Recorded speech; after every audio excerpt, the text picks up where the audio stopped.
Madame, Monsieur, bonsoir et bienvenue à cette autre édition de Regard social sur Equinox Télévision.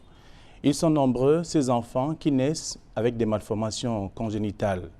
Des spécialistes de la santé font savoir qu'il y a des causes multiples, en tout cas, qui font à ce que l'on découvre que ces enfants sont donc des victimes pas volontaires, de toute façon.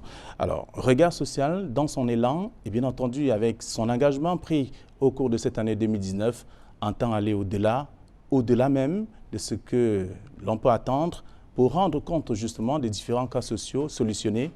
Et c'est cet engagement qui nous permet aujourd'hui de vous retrouver encore ce soir avec quelques cas qui sont aussi solutionnés. Madame, Monsieur, une fois encore, bonsoir et bienvenue, c'est Regard social.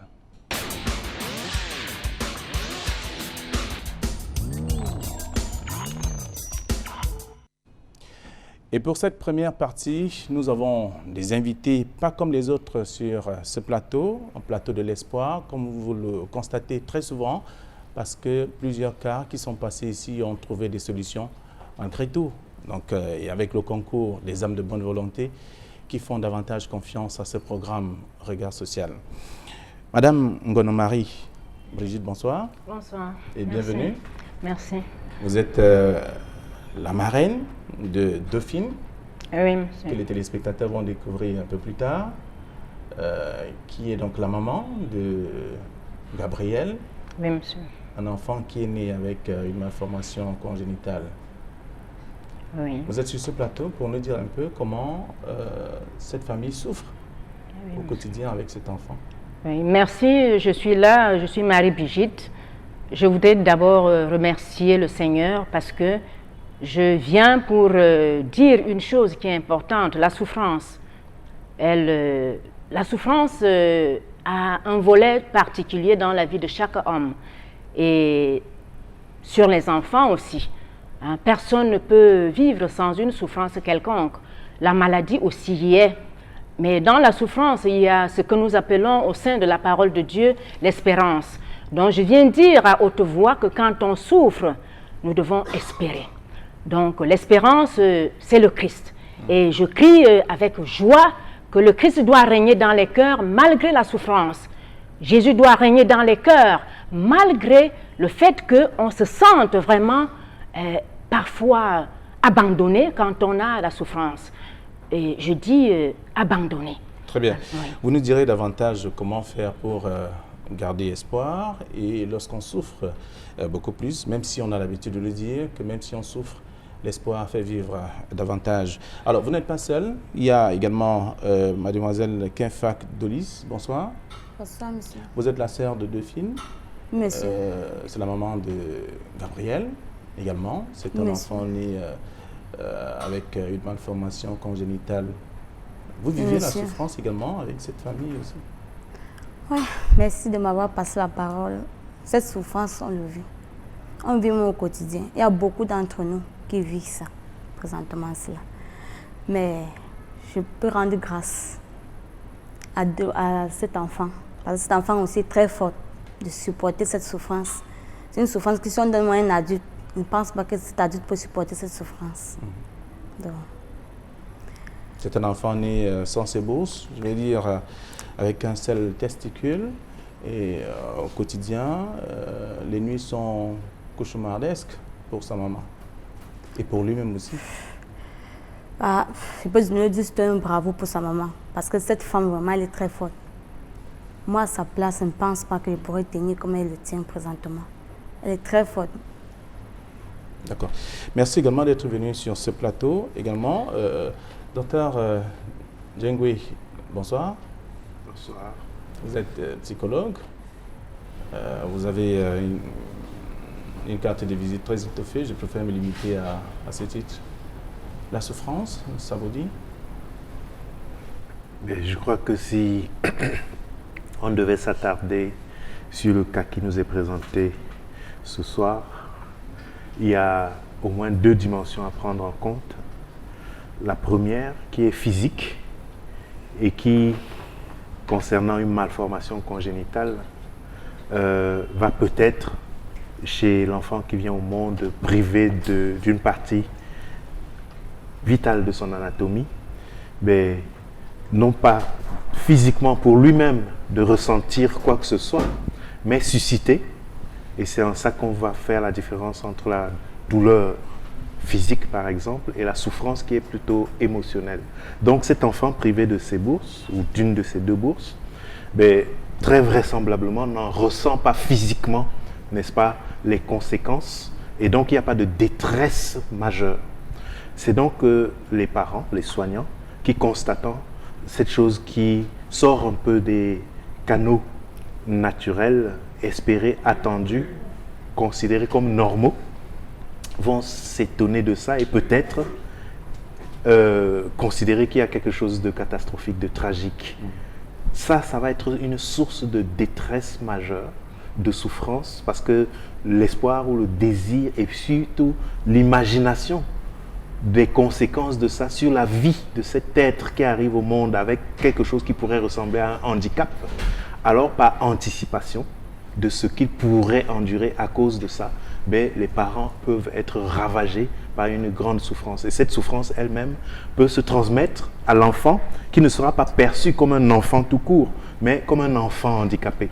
Et ça peut le rendre handicapé, non seulement sur le plan physique, parce que bon, là c'est fait, mais émotionnellement et psychologiquement, il va se rendre compte que le regard qu'on porte sur lui est différent du regard qu'on porte sur les autres enfants. Ça peut être source d'une souffrance cette fois-là, mais qui est induite par la souffrance des adultes. Très bien. Vous allez davantage nous développer le volet psychologique même de ce cas, et la famille, les amis et autres en tout cas qui vivent autour de ces différents cas, parce que ces enfants qui naissent avec des malformations congénitales sont des fardeaux pour leur famille et même pour l'environnement dans lequel ils vivent. Docteur Honoré de Balzac et Mapi, bonsoir. Bonsoir Flavien, bonsoir à tous les spectateurs et bonsoir à toutes les spectatrices. Voilà, vous êtes gynécologue. C'est exact. Des malformations congénitales, vous en voyez chaque fois ou régulièrement parce que vous êtes celui-là qui est en contact permanent avec des femmes enceintes. Nous préférons les voir en anténatal qu'en postnatal, c'est-à-dire on préfère les voir dans le ventre de la maman, dans l'utérus, dans ce qu'on on sait ce qu'on peut faire après la naissance ou bien s'il ne faut pas faire quelque chose, que de les voir à un certain âge ou quand toute la famille est en train de souffrir avec l'enfant. Donc c'est plus préférable. Oui, alors avec vous, nous allons explorer ce volet également qui semble important parce qu'une maman qui porte une grossesse devrait avoir une idée de comment se porte son bébé. Oui, après des examens, beaucoup plus l'échographie. Pourvu que ces examens soient faits, malheureusement, ce n'est pas toujours le cas, ou bien qu'ils ne le sont pas faits quand il faudrait le faire. C'est ici le but de l'importance du diagnostic prénatal, des examens prénataux que nous demandons aux femmes enceintes et qui pensent toujours que c'est une façon de leur faire dépenser de l'argent. Que non, tous ces examens ont leur importance et je pense qu'on le verra au cours de cette émission. Très bien. Alors, Maman Marie, Oui. vous êtes la marraine de pratiquement cet enfant et il y a un cas qui vit avec vous, ou vous vivez avec ce cas. Dites-nous un peu, parlez-nous un peu d'une nuit avec cet enfant. Oui, une nuit avec un enfant qui est malade, ça implique que l'enfant est vraiment dans toute... il ne dort pas, promet des choses.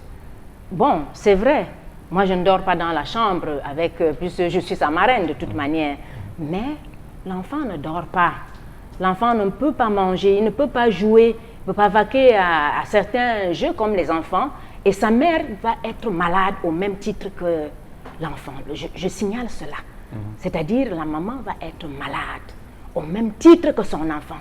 Et jusqu'à être même, c'est-à-dire, je peux dire, très affectée. Déstabilisée même. Et aussi les moyens. Parce que là, c'est dans ce cadre-là. Parce que quand les moyens sont limités, la mère est affectée. Donc là, le bébé malade fait en sorte que la maman soit affectée, que l'enfant soit même, que la maman soit même malade au même titre que son enfant, qu'elle voit avec beaucoup de regrets, portant une souffrance. On sait l'affection que la maman peut avoir pour son fils. Et surtout lorsque le fils pleure, il se tortille de douleur, obligatoirement la maman pleure aussi. La maman doit pleurer, c'est naturel. C'est dans ce temps-là qu'on dit toujours le bébé appartient à maman. Donc le père dort. Le père dort. Le père dort. Oui, mais il pleure dans son cœur. Monsieur. Oui, c'est des moments tristes. Lorsque Dauphine vient vous voir et vous dit qu'elle a mal dormi, vous pensez peut-être que c'est elle? Non, c'est plutôt le cas de son enfant. Pour Dauphine, elle n'avait même pas le droit de venir me voir parce que j'ai vécu avec Dauphine. Dauphine est comme une grande sœur pour moi. On a vécu ensemble. La maladie d'Ézéchiel, ce n'était pas facile pour Dauphine. Il y avait des moments qu'elle se mettait à pleurer. Quand Ézéchiel se met à pleurer, elle aussi, elle pleure plus qu'Ézéchiel. Je suis obligée même de les calmer. Même. Pour finir, moi-même, je me mets même à pleurer. Parce que Ézéchiel ne se calme pas. Elle-même non plus ne se calme pas. Pour finir, il fallait que moi aussi je pleure. Parce qu'il y avait les moments que quand ça monte là au niveau du nombril, ça fait gonfler le nombril. Il ne parvient plus à manger. Il n'a plus d'appétit. Il se met à taper le corps, On est obligé peut-être de prendre même les parents à côté, les ibuprofènes pour pouvoir calmer la douleur. Mais quand on calme la douleur, ce n'est pas pour longtemps. Juste pour quelques temps. Mais elle est allée voir des marabouts en même temps pour trouver la solution. Effectivement, on a beaucoup marché pour ce cas-là. On a beaucoup marché. Quand j'ai vu que vraiment, et dans ces marches même, j'ai senti qu'elle était toute seule, abandonnée à elle-même. Il fallait vraiment que j'y réagisse. Même j'ai essayé un peu de marcher aussi un peu avec elle, mais on a vu que c'était en vain. J'ai donc suggéré que Equinox, c'est une émission que je regarde beaucoup. Je vois vraiment ses œuvres. Essayons aussi là-bas. Ne perdons pas espoir. Alors vous lui avez proposé de venir à Regard Social? Oui. Au début, ce n'était même pas facile. Elle s'est dit qu'en venant, peut-être il faut aussi beaucoup d'argent pour pouvoir intégrer. Moi, je lui ai fait comprendre que même si c'est le cas, vu le cas de cette enfance-là, allons quand même pleurer. Ce qu'on fait pour les autres, pourquoi pas aussi pour nous autres? Donc, c'est là où je lui ai suggéré que non, il faut aller. Donc, c'est comme ça qu'elle a pris dans son courage à demain. Elle est venue donc vous rencontrer. Oui. Alors, Dr Djengue, c'est un peu une porte, je voudrais dire un terrain où tout le monde se retrouve. Et là, chacun tire son meilleur joueur, son meilleur numéro. On voit bien que Equinox a créé Regard Social qui permet aujourd'hui à plusieurs familles de trouver des solutions aux problèmes qu'elles rencontrent, beaucoup plus les cas. Comme vous le constatez très souvent, les cas sociaux sont souvent solutionnés. Mais on sait quand même que dans des familles qui ont des cas, par exemple des enfants qui naissent avec des malformations congénitales, c'est la plus grande souffrance. Je crois que c'est tout à fait mérité de votre part de souligner l'œuvre qui est exceptionnelle, remarquable, faite par la chaîne Equinox et le groupe en faveur justement des personnes et des familles dont le sort serait, dans un contexte comme celui-ci, définitivement cloué si l'action solidaire entreprise par l'émission donc Regard Social en particulier et Equinox de manière générale n'avait pas été offerte à toutes ces familles et à toutes ces personnes. Donc j'en profite pour saluer cette œuvre-là. Je pense que s'en féliciter ou s'enorgueillir, ce ne serait pas de trop dans un environnement comme le nôtre où la vie humaine est devenue quelque chose de relativement accessoire et dérisoire, où la détresse, la souffrance, la maladie, la mort sont devenues des choses extrêmement banales, où l'indifférence est devenue peut-être la chose la mieux partagée, ou même la violence cruelle et criminelle est devenue quelque chose peut-être même de subventionné. Donc plus on est violent, plus on est destructeur, et peut-être plus on est fier dans notre environnement actuel. Et peut-être que en proposant quelque chose qui aille de l'autre côté, c'est-à-dire du côté de l'empathie, du côté de la protection de la dignité, de l'intégrité de la personne, du côté de la compassion, du côté de la solidarité, du côté de l'entraide, je crois que indirectement, Equinox est en train d'éduquer une société camerounaise qui est de par trop et de trop devenue inhumaine et cruelle. Oui. Alors, Dr Emapi, aujourd'hui, on parlait tout à l'heure, vous souhaiterez voir, découvrir les malformations congénitales bien avant la sortie de l'enfant pour trouver des solutions plus vite. Est-ce qu'il est possible? Oui, oui. Pour certaines malformations, il y a possibilité de trouver des solutions. La solution peut être, on décide de ne pas faire souffrir la famille quand on se rend compte que c'est véritablement incompatible avec la vie, ou bien simplement de, dès la naissance, commencer à prendre un traitement qui peut rendre la vie beaucoup plus meilleure que si on avait retardé la prise en charge. C'est pour ça que je disais qu'il était très important d'effectuer les consultations prénatales et de suivre véritablement la grossesse. Alors, la plupart des malformations vont être découvertes au cours des échographies qui sont faites pendant les consultations prénatales. On peut faire un certain nombre, mais rigoureusement, il en est prescrit 3. Une échographie qui est faite au premier trimestre de la grossesse. Il y a des malformations qui sont détectables au premier trimestre de la grossesse. Il y a des anomalies qu'on peut détecter au premier trimestre de la grossesse.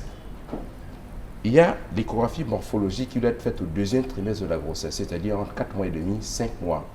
Et alors, cette échographie permet de faire le tour du bébé. C'est de regarder presque tous les organes du bébé, ceux qui sont accessibles à l'échographie, parce que ce n'est pas tous qu'on va pouvoir voir. Mais dans 90%, pour des échographistes entraînés qui ont bien fait l'école d'échographie, on sait qu'ici, il y a telle chose, ça peut donner telle autre chose. Donc, on peut déjà diagnostiquer ces anomalies-là pendant la grossesse. Maintenant, il y a l'échographie du 3e trimestre qui permet de rattraper certaines erreurs qu'on aurait commises au 2e trimestre, ou bien certaines anomalies qui se seraient annoncées un peu plus tardivement, mais également de prévoir peut-être la voie d'accouchement. Voilà, déjà au niveau de l'échographie, comment est-ce qu'on peut faire pour diagnostiquer ces anomalies? Alors, il faut déterminer pourquoi est-ce qu'on a eu ces anomalies-là. C'est le but des examens biologiques qu'on va demander au moment, qui permet de dire, alors si on a ceci, ça peut donner telle autre chose, ça peut donner telle malformation. Et évidemment, de les traiter et d'empêcher qu'une malformation ne survienne chez un enfant. Voilà le but de tous ces examens-là. Malheureusement, je le disais, cela ne se fait pas toujours. Alors, il faut déjà savoir qu'il y a encore la réticence chez certaines femmes à aller à l'hôpital pour cette pratique. Oui, oui. Il y a la réticence. C'est vrai que de plus en plus, une bonne majorité des femmes vont venir en consultation prénatale. Bon, mais quand est-ce qu'elles vont venir? Parce que dans le langage courant, on dit qu'il faut venir en consultation après 3 mois. Je profite pour dire non, c'est avant 3 mois qu'il faut venir en consultation prénatale. Je dirais même, dès le diagnostic de la grossesse, dès que la femme n'a pas ses règles, il faut se diriger vers le centre de santé, vers l'hôpital, afin qu'on puisse faire le diagnostic déjà de la grossesse et entrevoir la surveillance. Donc, je dis bien, c'est avant le 3e mois qu'il faut venir en consultation prénatale pour le diagnostic de la grossesse. Bon, maintenant, elles ne viennent pas. D'autres vont venir. D'autres ne viendront pas peut-être parce qu'il n'y a pas assez de moyens. Ça, c'est ce qu'elle dit, c'est parce qu'il n'y a pas assez de moyens. Mais je pense qu'il y a toujours des structures qui permettent d'offrir des soins de qualité à des coûts abordables. Heureusement qu'il y a actuellement ce qu'on appelle l'assurance maladie qui est en train de vouloir se mettre en place et qui permettra peut-être de résoudre une bonne partie de ces problèmes qui se posent à la majorité des populations. Mais, quel que soit le cas, l'idéal, c'est de venir en consultation, c'est de ne pas négliger ce qui est prescrit.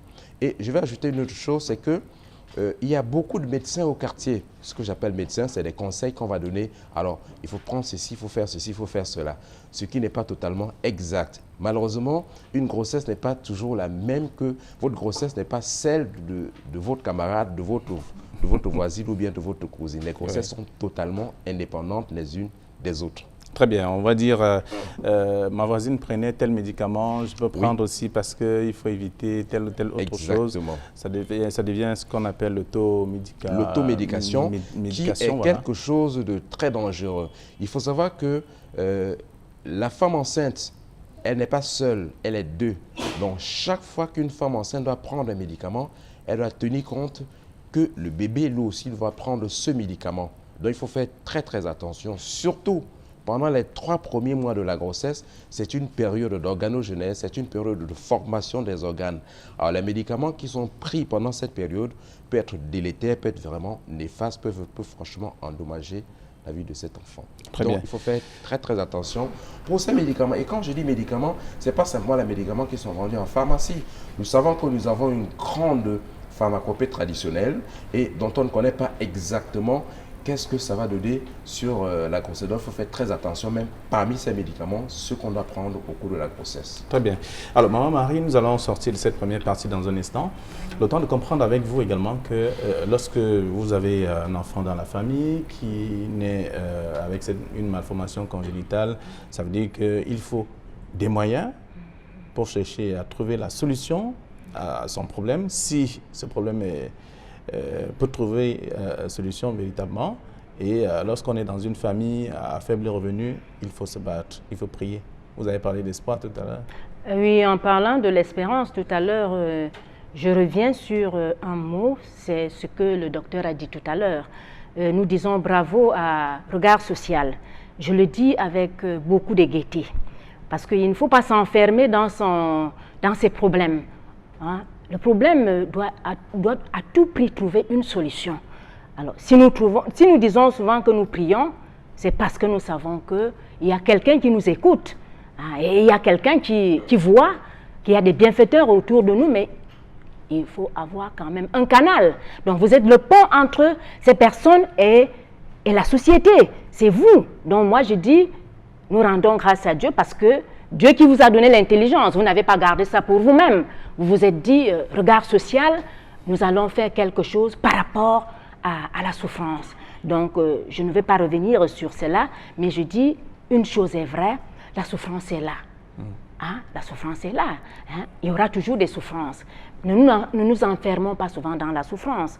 Disons à quelqu'un d'autre qui pourra nous dire, bon, tiens, moi j'ai eu tel cas, tu peux aller aussi, hein? Tu peux trouver une solution fiable à tel ou tel niveau. C'est vrai, ce ne sera pas les mêmes solutions. Peut-être la solution viendra tardivement, mais le fait quand même de se confier, par exemple, voilà, elle nous a dit tout à l'heure qu'elle a conseillé Dauphine, bon, tu peux aller. Voici. Elle est allée, elle va de temps en temps rencontrer les praticiens pour chercher des décoctions et calmer la douleur de l'enfant. Ça ne donne pratiquement rien à la fin. Et on comprend que c'est pour détruire même, ou alors pour aggraver la situation du bébé, de cet enfant qui est déjà né avec une malformation congénitale. Je pense à mon niveau, je ne veux pas entrer là-dedans. C'est souvent bien de critiquer, mais quand on a la souffrance, hein, je vous assure, on peut boire de la merde. Ça, c'est ce qu'on dit dans mon jargon. C'est-à-dire, on peut dire à une maman, bois la merde que toi là. Hein, que tu as dans la main et tu vas avaler cela parce que tu te dis, à tout prix, je voudrais que mon enfant trouve la santé. Très bien. Alors, merci. On va sortir de cette partie. Vous vivez avec cet enfant au quotidien. Ça fait beaucoup de dépenses pour vous aussi. Parce qu'il faut le nourrir, il faut nourrir sa mère. Vous nourrir également. Ah, ça arrive. Mais je me dis que c'est Dieu qui est au contrôle. Parce que si moi, je vous dis que j'ai ce moyen pour pouvoir nourrir les familles que j'héberge chez moi, c'est que je vous mens. Parce que moi, quand tu me demandes d'où cet argent sort, je ne peux pas vous dire. Je n'ai qu'un petit truc comme ça, là, quand même, je me bats pour pouvoir nourrir cette famille. Très bien. Alors, nous allons marquer une pause. Question de vous proposer également un reportage, un cas social, bien entendu.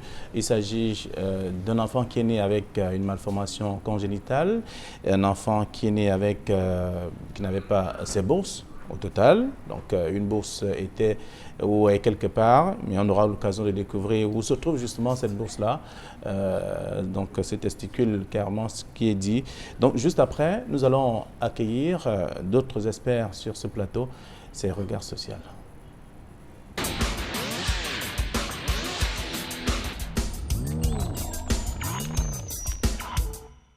Les pluies qui tombent à Douala ces derniers temps dévoile le mauvais visage des routes principales et secondaires de la capitale économique du Cameroun.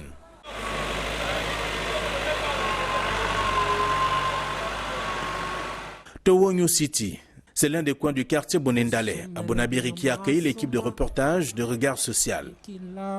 C'est dans le 4e arrondissement de la ville de Douala. Gabriel Temgwa, 2 ans révolus, accroché à sa mère, est lui aussi malade. Le petit Gabriel a vu ses bourses disparaître au fil des jours, quelques mois seulement après sa naissance. Après l'échographie, le médecin a dit qu'il souffrait de 2 maladies, de l'hernie ombilicale et de l'hypertrophie testiculaire. Il pleure tout le temps, je n'arrive même pas à dormir. Soit il pleure le nombril qui fait mal, soit il pleure le pénis qui fait mal. Puisque quand ça fait mal, ça se tend. Il pleure et c'est très difficile pour moi. Bien avant la découverte de la pathologie,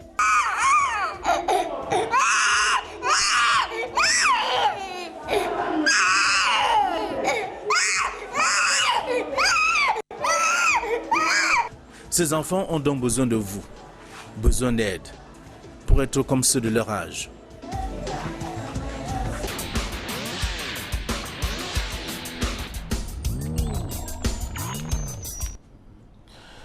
Alors, c'est donc le cas du petit Gabriel, qui est âgé de 3 ans aujourd'hui.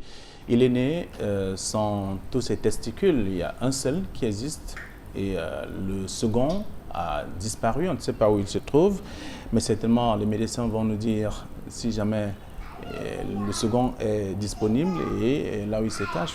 Vous êtes gynécologue, c'est dit que les enfants, lorsqu'ils naissent, vous les touchez. C'est vrai que c'est avec souvent le concours des pédiatres aussi. Oui. Visiblement, cet enfant a une hernie ombilicale et très probablement une ectopie testiculaire droite. Quand je regarde le film, alors le testicule, il est simplement pas descendu dans les bourses. Il est peut-être à mi-chemin ou il est encore à l'intérieur de l'abdomen. C'est des possibilités, effectivement, c'est des anomalies congénitales. Alors, on disait tout à l'heure, à la naissance, c'est notre devoir, sage-femme, obstétricien, de faire un examen complet du bébé en salle d'accouchement et de constater ces anomalies-là. Est-ce que les testicules sont présents? Est-ce que l'anus est perforé? Est-ce qu'il y a pas ce qu'on appelle une perforation anale? C'est des choses qu'il faut voir. Est-ce qu'il n'y a pas un frein de langue? Est-ce qu'il n'y a pas ce qu'on appelle un pisse pédiatre, c'est-à-dire qu'il ne va pas pisser par le haut ou bien par le bas? Bref, il y a un certain nombre de choses morphologiques. C'est-à-dire quand on regarde l'enfant, on dit il y a ceci ou il y a cela qu'il faut déjà voir en salle d'accouchement avant de confier l'enfant au pédiatre qui va l'examiner, avant de détecter s'il n'y a pas des anomalies morphologiques qu'on peut regarder dès qu'il est né. Voilà autant de choses qu'on peut déjà voir à la naissance et d'entrevoir et d'alerter la famille et de dire à la maman, attention, il y a telle chose. Lorsqu'elle est informée, elle est beaucoup mieux préparée psychologiquement et elle souffre moins, comme dit le docteur Ndjengwe. Même si c'est clair et certain qu'elle va souffrir, mais au moins elle est psychologiquement préparée qu'il y a un problème à l'enfant et qu'il va falloir en prendre soin.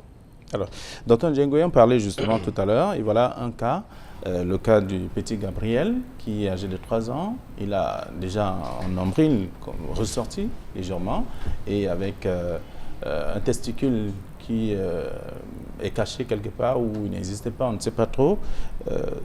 Il est venu, je voudrais dire sa mère est venue à Regard Social rencontrer l'équipe. Il est question de trouver une solution. Je crois qu'il y a au moins 2 choses à souligner. La première, c'est que, bien que ça semble paradoxal, les populations peuvent avoir plus facilement le réflexe d'aller vers Regard Social plutôt que d'aller à l'hôpital ou d'aller se faire aider auprès des instances médico-sanitaires dont c'est officiellement la mission et la responsabilité. Qu'est-ce qui freine sur ce premier aspect? C'est-à-dire, qu'est-ce qui empêche que le premier recours soit l'hôpital? Ça a été évoqué tout à l'heure, c'est que les coûts d'accès, et ce que ça représente en termes de financement de l'accès aux soins, ben, ça va non seulement faire que par anticipation, les gens vont éliminer même l'idée d'aller à l'hôpital. Et deuxièmement, ça va les maintenir sur une trajectoire qui peut aggraver le problème. Non seulement avec l'automédication, mais aussi avec le problème qui s'aggrave et l'explication scientifique qui est manquante. Parce que là, on a bien les indices qui permettent d'établir un diagnostic formel et d'établir une conduite à tenir pour la prise en charge, n'est-ce pas, résolutive du problème. Mais l'absence de cette explication, parce que la trajectoire qui a été entreprise est anti-scientifique, va faire que l'automédication d'une part, mais aussi l'aggravation du problème va accentuer le désespoir des parents. Et c'est comme ça que ces parents même vont entrer dans des églises ou bien rentrer dans des cabinets de maraboutage et tout ce genre de choses. On a entendu d'ailleurs dans le donc, reportage les explications de sa mère. Elle est allée rencontrer ses marabouts, elle a fait avaler, boire en tout cas des décoctions à cet enfant, alors que ces décoctions n'avaient pratiquement rien à voir avec... Et c'est donc à ce niveau-là qu'on peut déplorer réellement l'absence d'une prise en compte et d'une prise en charge au sommet de la santé, parce que si la santé est encadrée par des trajectoires qui sont définies et qui sont claires, ça protège la société des rapaces et des charognards qui sont là dans l'attente, n'est-ce pas, que la vulnérabilité et la détresse des gens les mettent en difficulté pour qu'ils viennent les cueillir. Voilà. Donc, c'est le rôle, n'est-ce pas, des instances nationales et étatiques de ne pas laisser comme ça à la merci de tous ces charognards, mais les personnes qui sont vraiment dans la détresse et dans la souffrance. Donc ça, c'est la première chose. Maintenant, la deuxième chose, c'est que une fois que le problème est posé, sachant qu'en amont, ce qui aurait pu être fait pour l'éviter n'a pas été fait, le problème étant déjà présent, on constate aussi le fait que l'enfant est exposé à quelque chose d'injustifiable et d'inacceptable. Parce que la douleur, il n'y a rien de pire. Il n'y a rien de pire que la douleur à infliger à un enfant. Pourquoi? Parce que sur le plan neurologique, la maturation du système nerveux de l'enfant fait que sa capacité à tolérer, à supporter, à endurer les choses est tellement immature. Ça veut dire que ce qui pour vous pourrait vous laisser indifférent, pour lui, c'est quelque chose qui est d'une sévérité inimaginable. Et donc, voyez à quel âge l'enfant est exposé, n'est-ce pas, à des décharges de douleur comme celle-là, constantes, intempestives. Et ça se présente finalement pour lui, et c'est tellement injuste et inacceptable pour un être si fragile qui arrive au monde, mais ça devient pour lui une épreuve traumatique. Ça veut dire quoi? Ça veut dire que son cerveau enregistre et mémorise ça. Et il se sent en danger. Il se sent en danger. Donc finalement, la moindre éraflure qu'il va avoir sur la peau, sur le corps, ou bien le moindre inconfort qu'il va éprouver, par anticipation, il va avoir une réaction démesurée, un peu comme un déclenchement d'une allergie. Pourquoi? Parce que justement, ce cerveau immature, trop tôt, a enduré, n'est-ce pas, comme des secousses de tremblement de terre qu'aucun être humain, surtout à cet âge-là, ne mérite de subir. Alors, docteur Emapi, ça permet également, aujourd'hui, la maman, par exemple, elle est fragile, elle est sensible à toutes les propositions, raison pour laquelle elle se retrouve en train d'aller à gauche, à droite, sans véritablement savoir où se trouve la vraie raison, c'est-à-dire la solution. Oui, c'est ici l'occasion d'attirer l'attention de nos confrères de l'autre côté, les tradipraticiens, dans une certaine honnêteté. C'est-à-dire qu'il faut proposer des traitements quand on sait, quand on se dit, ça peut donner... C'est quand même illogique que dans une situation comme celle-là, qu'on leur propose un traitement alors que visiblement, je ne suis pas sûr qu'elles ont déjà traité une situation comme celle-là, parce qu'il n'y a pas un traitement médical qui puisse guérir une hernie ombilicale. Ça, je ne pense pas. Je ne pense pas qu'il y ait un traitement médical qui puisse faire descendre un testicule qui se trouve à mi-chemin ou bien dans l'abdomen. Donc, il faut être honnête de dire, et c'est ce qu'une d'ailleurs a dit, je ne peux pas, c'est à l'hôpital qu'il faut régler ce problème-là. Alors, dans l'entendement dans la population, lorsqu'on entend intervention chirurgicale, c'est la catastrophe. Non, c'est un traitement. On a toujours comme impression que les comprimés, les médicaments vont tout guérir. Ce n'est pas possible.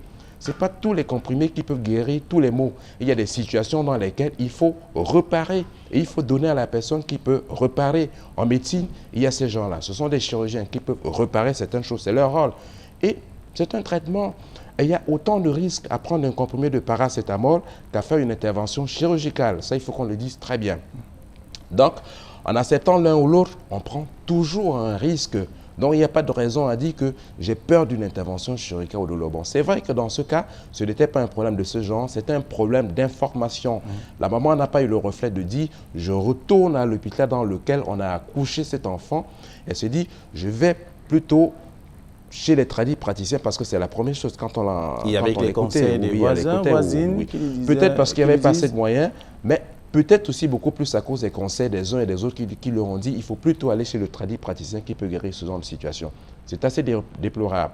C'est vrai, moi j'ai foi en la médecine traditionnelle, mais je pense que la médecine moderne, elle permet encore beaucoup plus de régler un bon nombre de situations, un bon nombre de choses que, et malheureusement, on n'y fait pas attention, on n'y a pas recours à première vue. Alors, à l'entendre parler aussi, on comprend qu'il y a un problème d'argent. Le problème de fond, c'est ça. C'est-à-dire que quand on parle, et je crois que dans nos pays, on en parle assez et c'est louable, quand on parle de la santé de la mère et de l'enfant, quand on parle de la mortalité maternelle et infantile, c'est quelque chose qui, bon, sur un plan juste du discours, est louable. Maintenant, dans la réalité, de manière pratique, quelles sont les dispositions qui sont prises pour que ça devienne quelque chose de sécurisant, de telle sorte que chaque projet de maternité, dès le départ, avec les consultations prénatales, offre tout ce qu'il faut pour éviter, parce qu'il y a des choses qui sont évitables. Il y a la médecine fœtale qui permet de traiter in utero des dysfonctionnements qui ont été donc dépistés à temps. Et donc, si les dispositions étaient prises sans que cela suppose pour les bénéficiaires la condition sine qua non qui est le pouvoir d'achat, là, ça augmenterait probablement les chances pour les couples, pour les familles en procréation, d'éviter ce genre de choses. Donc, il y a ce premier aspect-là. Donc, il faut que le financement de l'accès aux soins devienne un levier qui encourage justement les gens à recourir, n'est-ce pas, aux services de santé qui sont conventionnels et qui utilisent des techniques qui sont avérées. Mais il y a aussi un autre aspect, je le dis pour le déplorer, c'est qu'on a l'impression, et c'est constaté socialement dans beaucoup de sociétés, c'est que les couches de population qui sont les plus vulnérables, souvent aussi, en termes d'éducation, présentent certaines lacunes. Et c'est pour ça qu'on dit, parfois, hein, je le déplore, on dit la pauvreté rend bête. C'est-à-dire que les gens qui n'ont pas le pouvoir d'achat qui les met en sécurité ont un risque plus élevé d'avaler n'importe quoi. C'est-à-dire on peut leur raconter n'importe quelle sottise, ils sont prêts à l'accepter.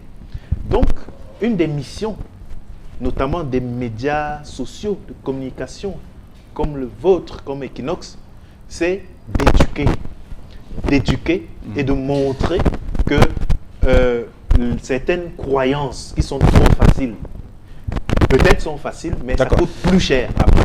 Ok. Alors, le temps de penser qu'il y a justement des propositions de solutions. Le fait de passer à regard social, on a suivi dans le reportage parce qu'il n'y avait pas moyen.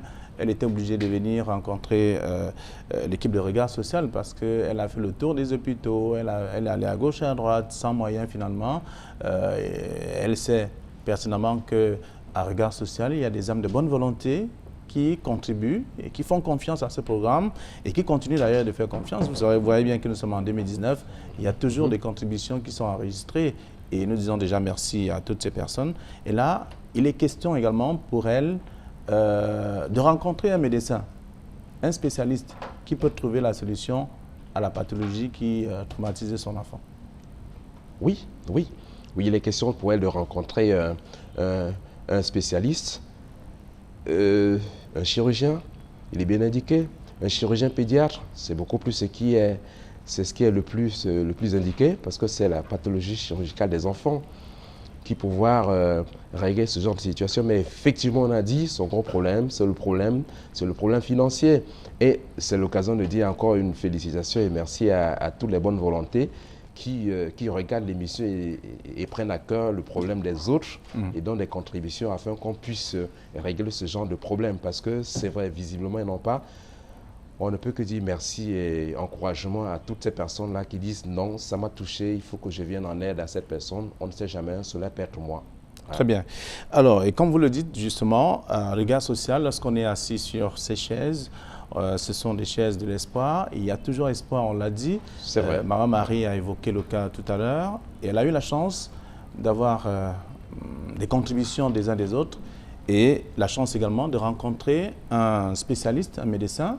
Vous avez parlé d'un chirurgien pédiatre. Oui. Et nous allons d'ailleurs découvrir tout cela dans ce reportage. Et juste après, nous allons également recevoir d'autres experts pour la suite de ce programme Regard social.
Mais le lendemain de l'émission, je vous ai envoyé voir, je vous ai revu en vous disant qu'il fallait voir un radiologue. Vous n'avez pas encore fait cela?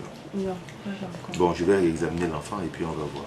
Direction la salle où s'effectue le diagnostic du petit Gabriel. Pas du tout facile à maîtriser.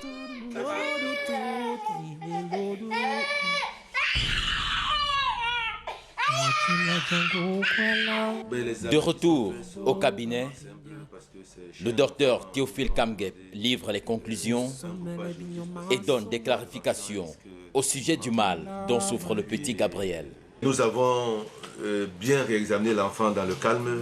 Nous avons en fait constaté que l'enfant souffre d'une cryptorchidie bilatérale, c'est-à-dire la cryptorchidie c'est un testicule caché. Et en l'examinant bien, nous nous sommes rendus compte que les deux testicules sont au niveau de l'orifice inguinal profond, c'est-à-dire un peu à l'entrée de l'abdomen. C'est pour cette raison que de temps en temps la mère disait que ça disparaissait, mais en réalité ce n'est pas un testicule baladeur, mais c'est une cryptorchidie. Gabriel doit subir une intervention chirurgicale, mais avant, une batterie d'examens approfondis doivent être faits. Le traitement, il est chirurgical et nous allons donc lui proposer une série d'examens et qu'elle fera et qu'elle ramènera les résultats afin que nous puissions programmer dans la disponibilité de ce que l'émission Equinox nous dira. Le docteur Kamgep prend le soin de clarifier le type d'examen que doit faire le petit Gabriel. Les examens qui sont faits sont vraiment simples parce que chez un enfant, nous avons demandé un groupage de vis parce que toute intervention a un risque de saignement. Et puis un hémogramme pour voir un peu à quelle quantité de sang, comment il est coloré, est-ce qu'il peut accepter l'anesthésie. Nous ferons aussi ce qu'on appelle, nous demandons systématiquement un temps de saignement, un temps de coagulation et puis l'examen VIH pour voir son état. Et dans ce sens-là, c'est obligatoire pour tout malade et donc pour toute intervention. Nous devons obligatoirement savoir le statut de l'enfant. Voilà l'examen de façon simple, ça peut être fait en 30 minutes. Donc même maintenant, nous l'envoyons au laboratoire, l'enfant revient dans 30 minutes avec les résultats qui sont faits. Le diagnostic effectué a permis au docteur de déceler 2 autres paramètres de l'état de santé de Gabriel. J'ajoute que je me suis rendu compte à la suite que l'enfant a une hernie ombilicale qui devrait être opérée plus tard. Et puis il n'est pas encore circoncis dans la tradition africaine surtout, qui sont originaires de l'Ouest. Et à cet âge, on a déjà circoncis les enfants. Donc nous profiterons de cette intervention, du fait qu'il y ait une anesthésie, pour couvrir tout ce qui peut être couvert sur le plan chirurgical, éviter de réendormir l'enfant, éviter de lui poser un acte qui peut être mal fait, c'est-à-dire une circoncision faite comme ce qu'on rencontre aujourd'hui, avec des accidents parfois dramatiques. Une fois ces examens passés, retour chez le docteur Théophile Kamgep. Après avoir pris connaissance de ses résultats, il livre ses conclusions. Là, nous avons reçu les résultats de l'enfant qui a été fait. Et de façon globale, tout c'est normal. L'enfant est éligible pour l'intervention. En ce qui concerne le chirurgien, maintenant nous allons chez l'anesthésiste pour qu'elle puisse donner son point de vue. Il ne manque pas l'occasion de relever l'importance du passage obligatoire de Gabriel chez l'anesthésiste pour le succès de l'opération. Nous allons ajouter que ce bilan du malade est important parce que de ce bilan dépend sa capacité à supporter ou pas l'anesthésie et surtout orientera l'anesthésie vers les drogues à utiliser afin que l'intervention soit faite facilement. Et puis, plus l'anesthésiste est en forme, mieux. Le petit Gabriel a donc eu la chance de passer par Regard Social. Et avec le concours des âmes de bonne volonté, il a également eu la chance de rencontrer un médecin, un spécialiste, un chirurgien pédiatre, puisque Dr Emapi l'a d'ailleurs relevé tout à l'heure en parlant notamment de ces différents spécialistes qu'il fallait rencontrer pour son cas. Dr Emapi, c'est une chance pour cet enfant. C'est bien une chance qu'il ait rencontré. Celui qui est le plus apte pour ça, c'est effectivement le chirurgien pédiatre parce qu'il est habitué aux choses fines. Les organes des enfants sont beaucoup plus fines, sont beaucoup plus petits que ceux des adultes. C'est ce qu'il fait à longueur de journée. Donc, je pense qu'il a eu beaucoup de chance. Et en plus de rencontrer Dr Théophile Kamgep, qui est l'un des meilleurs dans la ville. Dr Ndjengwe, oui, j'irai dans le même le moral sens. de sa mère commence à prendre forme, on va dire, je trouve peu à peu le sourire parce qu'on va là vers un début de solution. Je voudrais dire, on va vers la solution au problème de cet enfant. Le diagnostic a été posé après la rencontre avec le médecin. La rencontre avec le médecin, c'est toujours sous un horizon d'espérance ou d'espoir, d'optimisme, parce qu'on voit poindre une possible solution, et en l'occurrence ici, le fait que ce soit une solution chirurgicale permet d'avoir quelque chose de définitif. Donc on n'est pas dans du palliatif, on n'est pas dans quelque chose qui permet de supporter en attendant qu'un jour un miracle se produise. Donc la chirurgie permet de stabiliser avec une solution définitive et permanente. Donc le fait d'avoir accès à ça, c'est une chance, et il faut le dire, parce que peut-être qu'on n'a pas les données épidémiologiques, statistiques concernant ce genre de problématique ici. Combien de cas pareils, n'est-ce pas, dans les mêmes conditions, ont la chance de se retrouver dans cette trajectoire de prise en charge avec une solution qui se veut une solution positive et définitive. Donc en cela, la probabilité étant faible, parce que l'accès n'est pas acquis d'emblée, on ne peut que se réjouir de cette chance. Et puis aussi, je souligne dans le sens qu'a évoqué Dr Emapi, le fait que le chirurgien pédiatre, à la différence des chirurgiens de l'adulte, c'est des gens qui font preuve d'un art. C'est un peu la différence entre un forgeron et un horloger. Vous voyez, parce que le forgeron fait dans du gros et l'horloger, c'est quelqu'un qui fait dans du tout petit, du très fin. Et il faut saluer que sur la place camerounaise, il y ait des techniciens, des médecins de cet acabit pour que des solutions comme celle-là, qui ne sont pas évidentes, soient disponibles. Et en ça, même pour les soignants que nous sommes, ça nous donne les moyens d'accompagner et d'orienter avec un certain optimisme, n'est-ce pas, les cas qui se présentent à nous. Donc, c'est pour remercier aussi le docteur Kamgep. Très bien. Alors, docteur Kamgep, bonsoir. Bonsoir. Je vous serre la main. Bonne année. Bonne année. Et bienvenue. Merci Fabien. Vous êtes bonne année. Chirurgien, pédiatre. Je suis chirurgien pédiatre. Oui. Vous êtes à la manœuvre, on vous a vu avec, je voudrais dire, le jeune patient Gabriel. Ben, il faut dire que Gabriel, ma rencontre avec Gabriel, c'est sur votre plateau. Et alors qu'on devait parler des malformations, et le temps que la mère passe sur le plateau, j'ai pris quelques minutes pour examiner l'enfant dans un petit coin. Je crois que j'étais avec Dr Taïou Rachel, qui est oncologue, Dr Youm, qui est psychiatre. Et donc, ensemble, nous avions déjà une idée de ce que le petit Gabriel avait. Et puis la suite, c'est comme vous avez présenté. Et je suis content que je l'ai eu parce que, en réalité, les cryptorchidie et les ectopies testiculaires, c'est des classiques de la chirurgie pédiatrique. Ça, il faut le dire. Et c'est des malformations de migration testiculaire. C'est-à-dire le testicule n'est pas à la position qu'il devrait être. Et dans les cas les plus sévères, ce sont les testicules cachés. Donc, même sur le canal, il est difficile de les rencontrer. Il faut faire certaines manœuvres pour les descendre de l'abdomen. Et lorsque le canal est ouvert, quelquefois ces testicules se baladent tirés par un élément qui est le trémaster. Ils peuvent descendre, remonter et se refermer lorsque le canal profond il se ferme. Donc la difficulté, c'est un peu de pouvoir le stabiliser. Donc, Docteur, dites-nous, voilà un peu. Qu'est-ce qui peut être la cause de cette disparition ou alors de ces jeux cache-cache, je ne sais pas trop comment vous allez appeler ça, le fait qu'un enfant naisse avec ses deux testicules, mais qu'un reste caché? En réalité, je n'ai pas de chance. C'est tout ce que je peux dire. C'est-à-dire, toute la revue de la littérature ne montre pas une cause particulière qui soit liée à quelque chose extérieur. Toutefois, c'est une pathologie qui s'explique.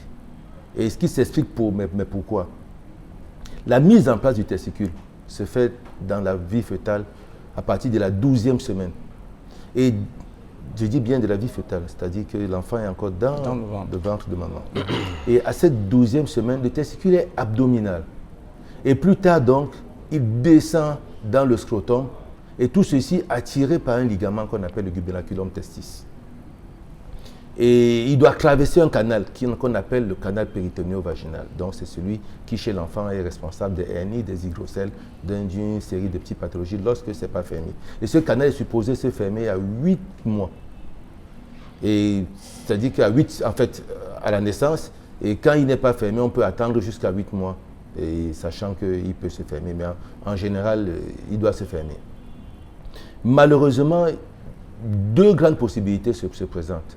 Soit ce ligament qui attire le testicule est mal placé, donc il s'insère en dehors du fond du scrotum, donc de façon latérale, il va attirer le testicule latéralement, et le testicule sera donc dans ce qu'on appelle le canal péritoneo-vaginal, et il donnera donc ce qu'on appelle les ectopies testiculaires classiques, dans les formes classiques. Soit le canal se referme très tôt avant que le testicule n'ait le temps de descendre. Le testicule reste enfermé dans l'abdomen. Maintenant, il y a une forme qui est bizarre, c'est-à-dire le ligament est mal inséré et puis le canal reste ouvert. Et parce que le canal est ouvert, le testicule a le temps de traverser le canal, entrer dans l'abdomen, le temps de redescendre. Quand il fait froid, il repart. Parfois, au moment de descendre, il est bloqué. L'enfant a mal et puis ce sont ces formes de testicules que nous appelons en général les testicules baladeurs, testicules ascenseurs. Donc, classiquement, voilà les 3 grandes formes qui existent et qui s'expliquent de par la mise en place, de l'organe qu'est la migration testiculaire. Alors, ce déplacement-là peut mettre mal le parent, je voudrais dire la maman, qui constate que son enfant n'a pas ces 2 testicules et elle panique. Mais dans la société africaine, nous savons que lorsque nous mettons au monde un enfant, c'est pour qu'il continue la famille.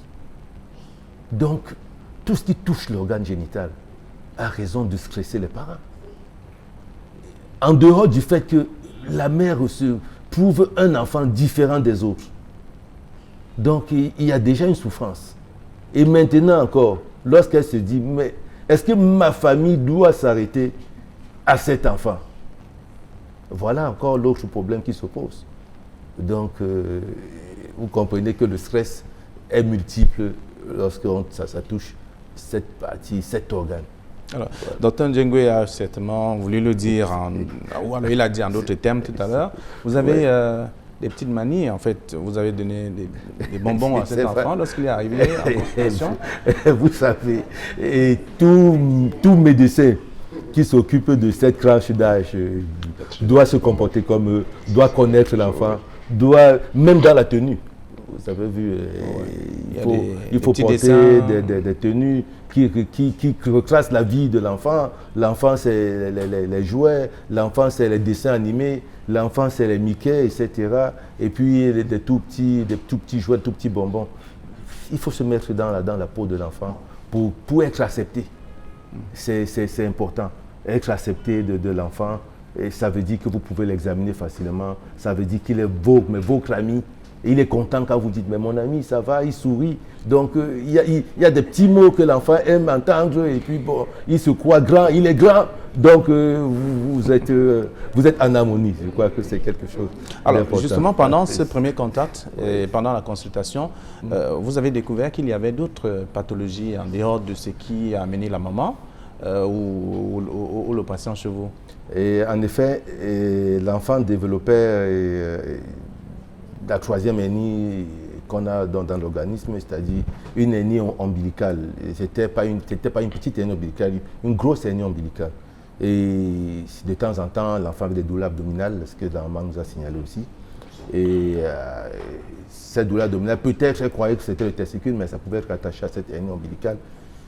Donc, dans un contexte pareil, il faut pas repartir pour dire qu'il va revenir. Non. Et puis, vous savez, en Afrique, dans la culture bantou, il faut circoncire l'enfant à un certain âge. Et il avait déjà traversé cet âge. Il faut éviter les accidents de circoncision parce que nous rencontrons aussi beaucoup ces anomalies parce que c'est fait dans de très mauvaises conditions, l'enfant qui crie et qui bouge et puis on essaie de poser un acte alors qu'on n'a pas la sécurité et on arrive même parfois aux sections du gland. Et nous avons donc il fallait profiter pour dire, jeune homme, bon voilà, on va penser à ça. Voilà.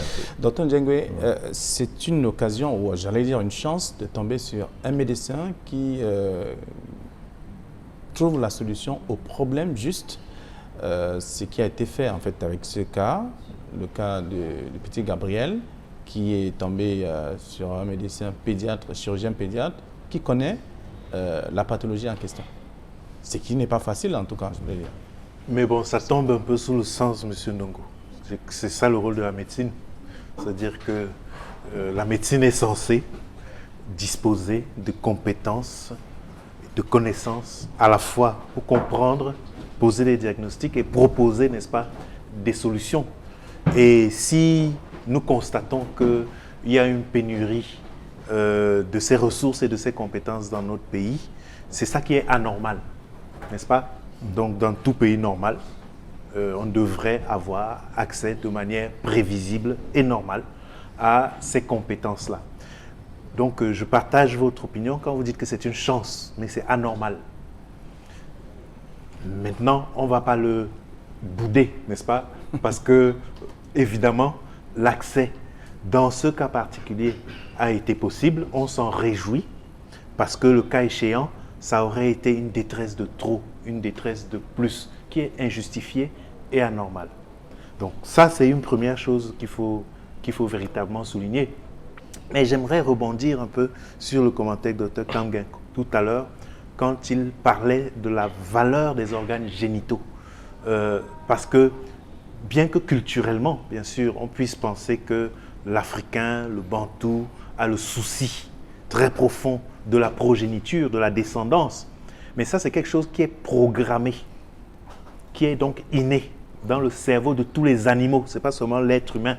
C'est-à-dire que sur le plan neurobiologique et phylogénétique, c'est-à-dire que l'évolution des espèces animales veut que chaque individu vivant aille jusqu'à l'âge adulte. Donc, tout ce qu'il fait, tous les efforts qu'il fait, c'est de rester vivant jusqu'à l'âge de transmettre la vie. Donc, ça, c'est la première chose, rester vivant. Et la deuxième chose, le deuxième impératif qui est programmé dans le cerveau, c'est la procréation. Donc, la transmission de la vie. Et ça ne va pas s'arrêter à la première génération. Il faut que j'ai la certitude que ma descendance, à travers la progéniture du présent, va continuer.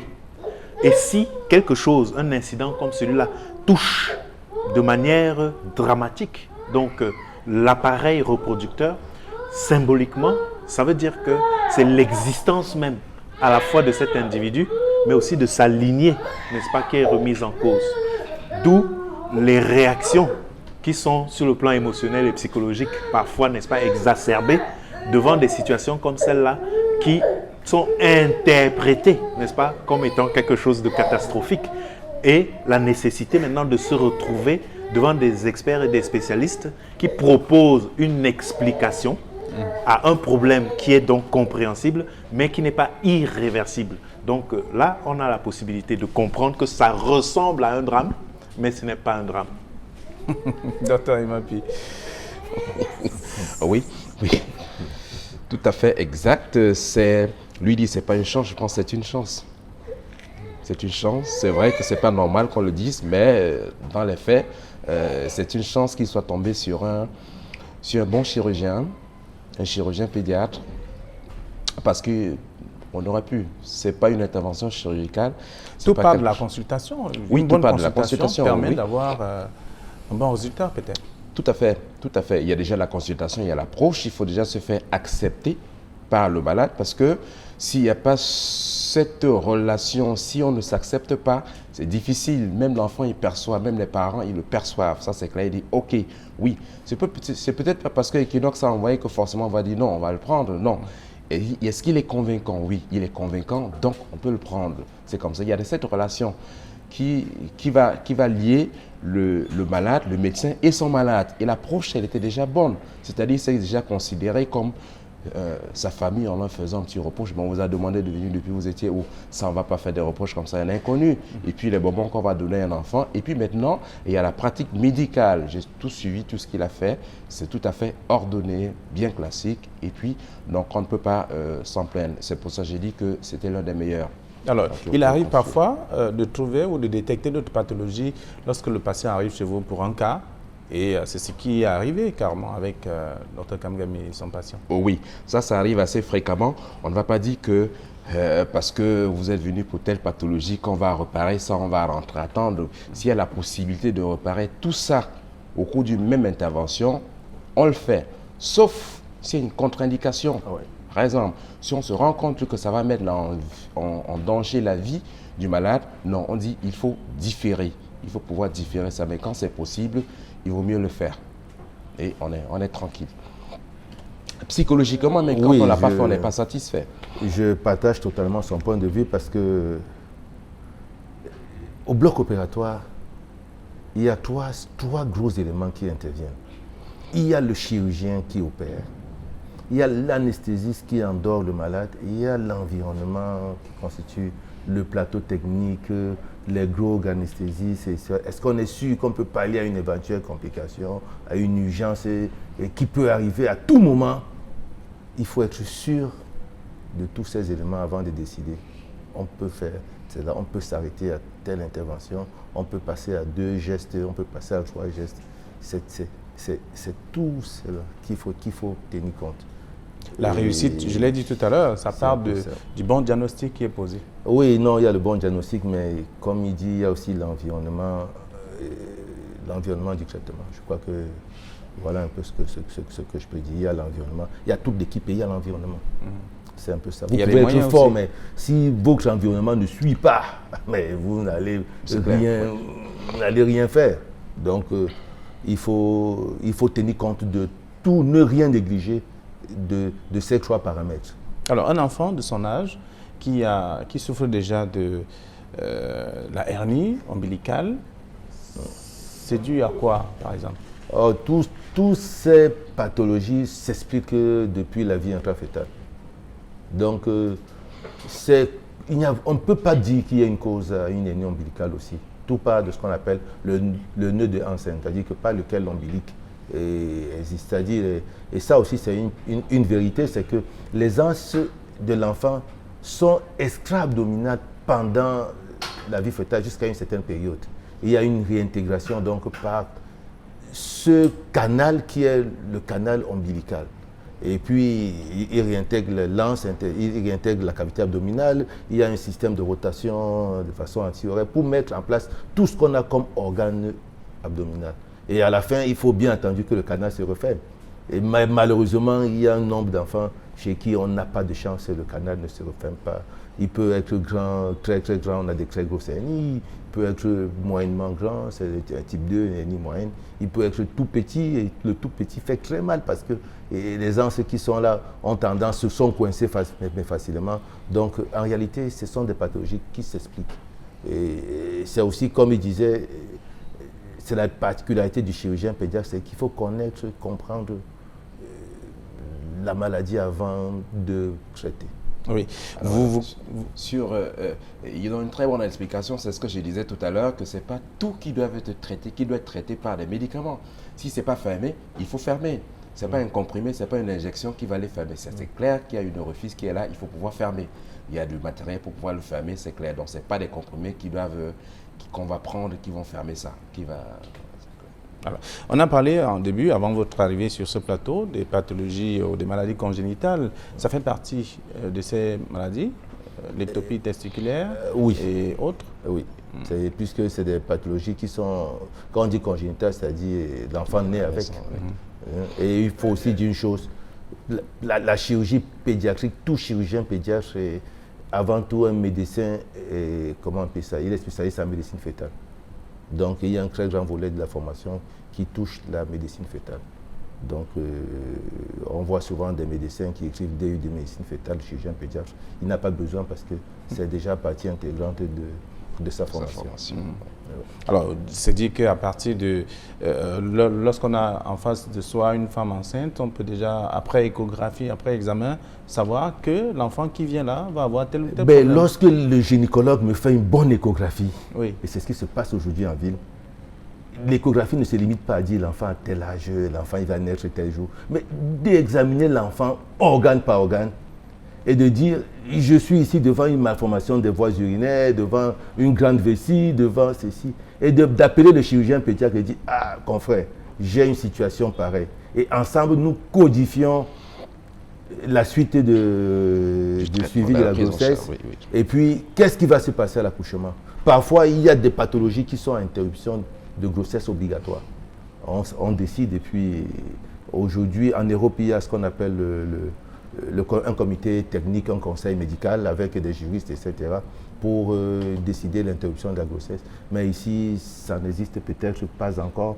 Mais toutefois, c'est une équipe multidisciplinaire qui se met ensemble et qui prépare même la mère, parce qu'il y a des psychologues qui doivent intervenir, qui préparent la mère à ce qu'elle doive se séparer de cet enfant parce qu'il n'est pas éligible à vivre. Donc, tout part d'une bonne échographie et de l'obstétricien. Alors, les cas Le d'ectopie, diagnostic anténatal. Anténatal, Le oui, diagnostic on a dit ça tout à anténatal l'heure, oui. sert à ça. Ah ouais, Et ça, le c'est diagnostic dans le cadre d'un staff d'un staff. qui est donc pluridisciplinaire, avec chacune des spécialités présentes autour du même cas pour envisager les différents aspects et les enjeux, n'est-ce pas? Et préparer dans l'éventualité, par exemple, d'une issue qui pourrait être celle d'une interruption, préparer non seulement la mère ou la femme, mais ça peut être le couple aussi, à ce qui va se passer ensuite. Et ça, le volet psychologique, au-delà bien sûr de tout ce qui, en termes physiques, peut être un danger réel pour la vie, n'est-ce pas, de la mère, mais tout ceci est pris en compte et ça permet au moment où ce projet, parce que la maternité c'est une façon de se projeter individuellement, mais c'est aussi une façon de se projeter dans la lignée, c'est-à-dire la descendance, la famille, etc. Et il y a une série peut-être de rêves, n'est-ce pas, qui ont été, n'est-ce pas, élaborés autour de cet embryon qui s'est installé, qu'on voit, n'est-ce pas, la première échographie, deuxième échographie, ah ouais, il a le menton comme celui de sa grand-mère, donc vraiment, quand cet enfant... Donc on célèbre, n'est-ce pas, cette vie, n'est-ce pas, qui est en train de s'annoncer, jusqu'à ce que peut-être une échographie vienne découvrir quelque chose qui est incompatible, n'est-ce pas, avec la continuité de la grossesse. Vous voyez que là, c'est une rupture qui est intolérable, n'est-ce pas, à tous ces espoirs et à tous ces rêves. Et le moment venu d'entreprendre techniquement cette interruption, il faut aussi prendre en compte, n'est-ce pas, tout cet univers, n'est-ce pas, des désirs et des rêves positifs qui vont connaître en même temps que la cessation de la grossesse une interruption qui peut être très très douloureuse. Donc c'est pour ça que c'est un travail collégial qui est offert, et à Douala il y a une équipe qui est donc qu'on appelle le staff de diagnostic anténatal de Douala, qui se réunit une fois par mois et qui étudie des dossiers, des cas qui sont apportés par les confrères, les différents praticiens, et de manière collégiale une planification et une conduite à tenir est définie. c'est pour tous les cas. Les cas qui sont apportés. Ouais, et bon, il faut aussi dire que ce n'est pas automatiquement des cas qui aboutissent à une interruption de grossesse. Non. Justement. Donc, il y a des cas où l'enfant naît et en même temps, le même jour, il est pris en charge. Il peut être opéré le même jour. Nous rencontrons de la proskésie, c'est-à-dire les enfants naissent avec des aisances intestinales qui sont dehors. Il y a plusieurs malformations pareilles. Quand l'enfant naît, on sait qu'on est préparé. Et on prépare aussi les parents à ce que l'enfant doive subir un geste. Parce que c'est dramatique qu'un enfant qui vient de naître doive en même temps passer d'une porte à une autre pour être endormi et être opéré. Son premier cri, c'est pour aller au bloc opératoire et subir notre intervention, se battre longtemps, pour lutter contre la douleur, tout ce qui suit. C'est difficile, et c'est là où je dis aussi, heureusement, on a des très bons psychologues qui préparent les parents dans des situations pareilles. Alors il faut noter que même lorsque, dans le cas de l'interruption médicale de grossesse, quand on se rend compte d'une malformation, le point de vue de la famille du couple est très important. C'est-à-dire que c'est lui qui dit oui ou non. Il y a des couples qui décident de garder leur enfant, même en dépit du fait que vous me dites que ces malformations sont incompatibles avec la vie. Je suis contre un avortement et qu'il va falloir laisser poursuivre la grossesse. Il y en a eu des cas et certains, ça a évolué, il y a des problèmes, d'autres à la naissance, l'enfant est décédé. Ah ben voilà, c'est ce que j'ai dit. D'accord. Ils sont libérés psychologiquement. Dr Kamgep, dans le reportage de Xavier Foka tout à l'heure, on a vu qu'il y a eu également la présence d'un comment est-ce qu'on les appelle, d'un anesthésiste, réanimateur, qui a joué un rôle pendant les consultations. C'est pour dire quoi? Pour comprendre quoi exactement à ce niveau? Généralement, on les voit en salle d'opération, on ne les voit pas avant. Vous savez, l'être humain, c'est tout un ensemble. Et la médecine, c'est aussi ce qu'on appelle la pluridisciplinarité. Quand vous opérez un enfant, il doit être endormi. Et celui qui doit l'endormir doit être formé à cela. Et quand nous demandons un bilan, c'est ce qu'on appelle le bilan du malade, parce que le bilan de la maladie, c'est tout ce que nous avons recherché. Mais il y a les examens qu'on appelle le bilan du malade, qui à la fin dit est examiné par l'anesthésiste de façon minutieuse et qui lui permet de dire je peux endormir cet enfant avec tel drogue et pas tel autre facilement, parce qu'elle réinterroge l'enfant pour dire est-ce qu'il est allergique à ça, parfois l'enfant a des difficultés à respirer et il doit passer à des séances d'aérosol pour dilater le poumon afin que les gros anesthésistes, surtout chez les petits enfants, pareil que sur lesquels il faut faire inhaler des gaz, il faut privilégier l'anesthésie par inhalation des allotanes ou bien de ces dérivés. Donc l'anesthésie réanimateur a un rôle très important, je dirais même beaucoup plus important que le chirurgien. Le chirurgien, il connaît son anatomie, même s'il a appris à connaître la maladie. Il sait que je vais ici, je vais trouver mes tels vaisseaux, je les vide comme ça, je vais trouver un nez ici, je les vide, je trouve un muscle ici. C'est un peu comme vous allez dribbler, comme ce qui se passe au Cameroun, vous passez d'un trou à l'autre, vous tournez comme ça, vous retournez là, vous esquivez, vous évitez de rentrer dans l'eau. Donc, c'est un peu cette gymnastique que nous faisons. Vous avez pris l'exemple dans l'organisme. Bon, excusez-moi, vous arrivez chez moi lundi, c'est la catastrophe, donc il faut que je puisse sauter de trou à trou, de les éviter. Donc, ça fait du bien parfois de mettre un peu de l'humour dans notre émission. Il ne faut pas toujours être dramatique parce que même notre quotidien, parfois, nous réussissons à leur être un peu gain. Voilà un peu. Donc l'anesthésiste a un rôle hyper important et même très important. Une bonne chirurgie, c'est un bon anesthésiste. Et il doit connaître son malade, il doit avoir son malade avant. Ce n'est pas en salle d'intervention qu'il doit prendre connaissance de son malade. Il doit prendre connaissance du malade avant l'intervention.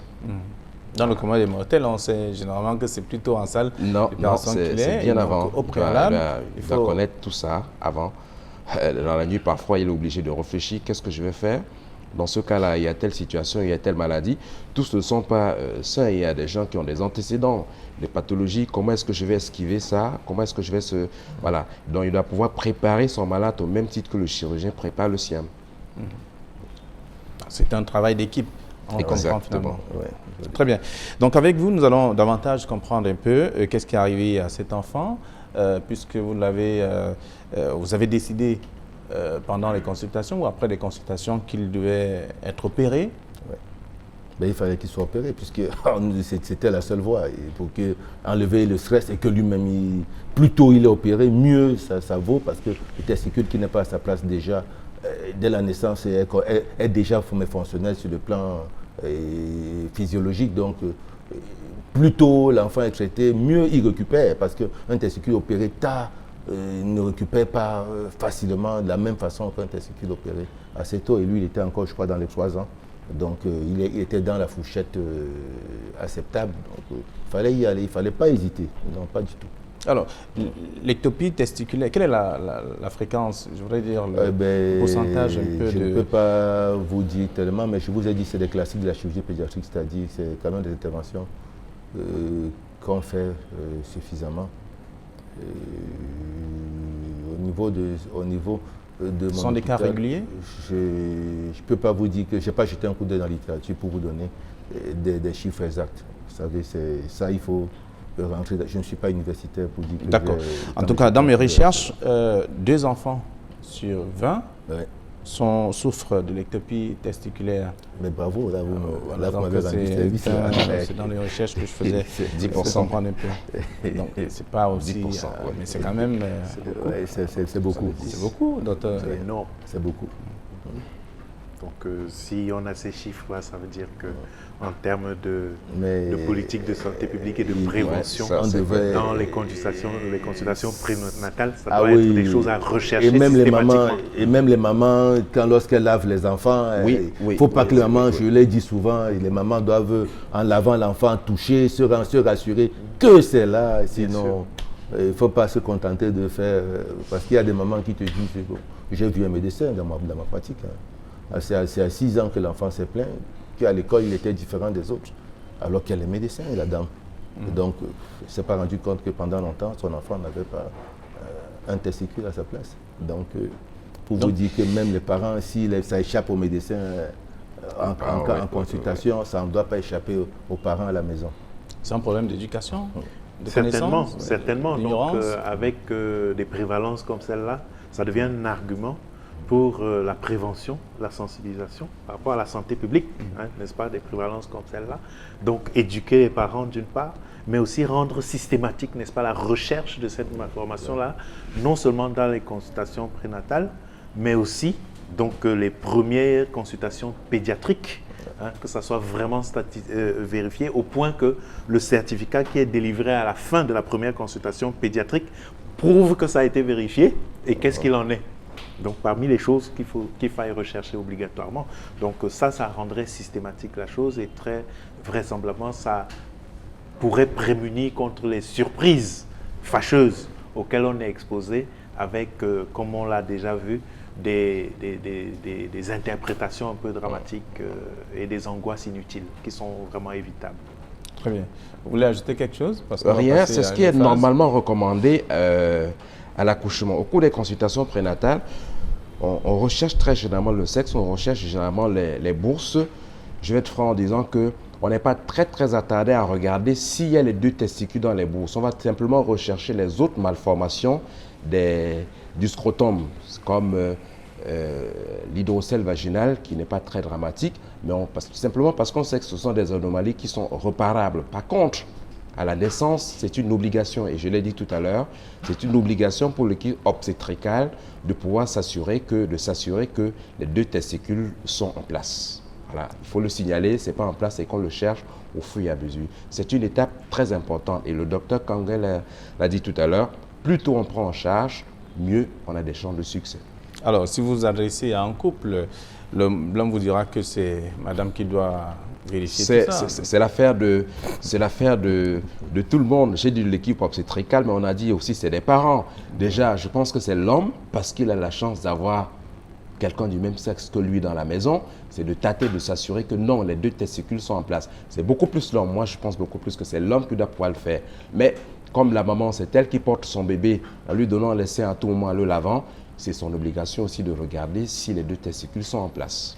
Alors, après cette consultation, cette rencontre avec vous, le pédiatre, la famille a eu la chance, avec le concours des âmes de bonne volonté des regards sociaux, ces âmes de bonne volonté qui ont contribué et qui ont permis à ce qu'il y ait un peu de moyens, question de venir également vous voir et assurer justement l'opération. Dans l'équipe de regard social n'a pas raté une seule seconde de tout ce qui s'est passé dans votre bloc opératoire. Je vous invite justement à suivre le reportage et juste après, nous allons davantage découvrir ce qu'on attend de voir sur ce plateau.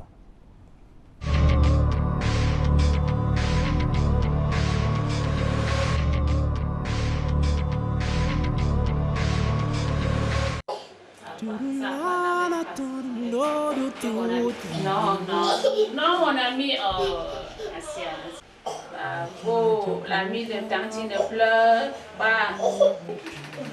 n'enlève pas s'il te plaît, n'enlève pas. Je vais enlever ça moi-même, attends, je vais enlever tout à l'heure, je vais enlever. C'est un jour particulier pour le petit Gabriel, âgé de 3 ans. L'adolescent qui souffre de l'ectopie testiculaire est appelé à subir une opération chirurgicale. Avant la chirurgie, il y a des séances, il y a des examens pré-op, comme on dit préopératoires. Et on a constaté que l'enfant était encombré. Ce qu'on a fait à l'enfant ici, on appelle ça l'aérosol à partir de cet appareil. Donc on met l'enfant dans cet appareil, on met des produits dedans, c'est-à-dire des antibiotiques. Il y a l'Atlanta, il y a aussi l'hexaméthasone. Il a subi 3 séances d'aérosol. Mais après ces 3 séances, l'anesthésie le reprend en charge, le réévalue et constate que bon, en ce moment, l'enfant peut déjà entrer au bloc. Aux premières heures de cette matinée-là, des infirmières en action ne l'ont pas quitté d'une seule seconde jusqu'au bloc opératoire dans une ambiance de pleurs. C'est la phase d'anesthésie et puis c'est les enfants bagarrent. En Afrique du Sud, c'est les parents qui entrent avec les enfants, l'enfant au dos, et puis on la donne. En Afrique du Sud, c'est la mère qui met l'enfant au dos. À côté des pleurs du petit Gabriel, on comprend que c'est le personnel anesthésiste et réanimateur qui mène l'action avant le début de l'opération chirurgicale. Et ses collaborateurs se retrouvent pour sortir le petit Gabriel de sa souffrance. Tout ceci dans une ambiance bon enfant. Il a dessiné pour la gynéco. Tu veux que tu parles de quoi? Tu connais comment le père là se fâche? Oh. Tu connais comment le père? Je ne le laisse pas.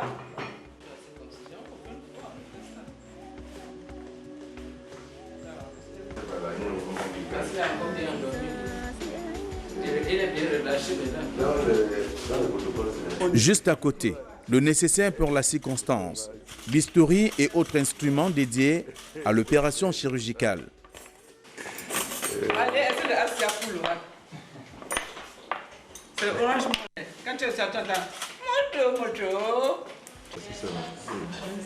Dans un exercice aux allures de jeu d'enfant, Dr Kamgem Théophile, chirurgien pédiatre, explique l'acte posé. Voilà.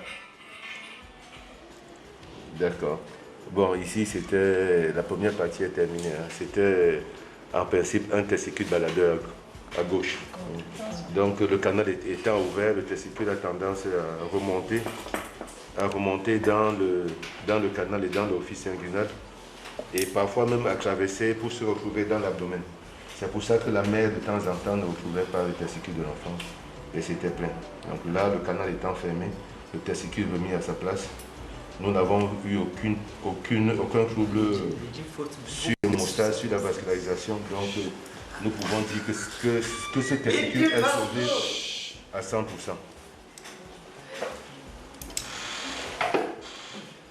Le petit Gabriel ne souffrait pas que de l'ectopie testiculaire.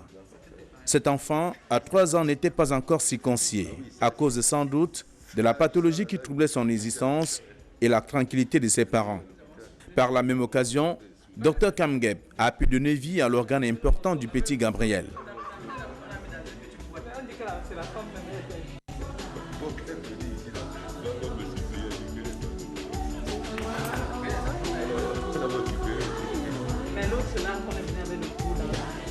Tout ne peut pas être parfait le même jour. Allons-y, on va se battre. On va.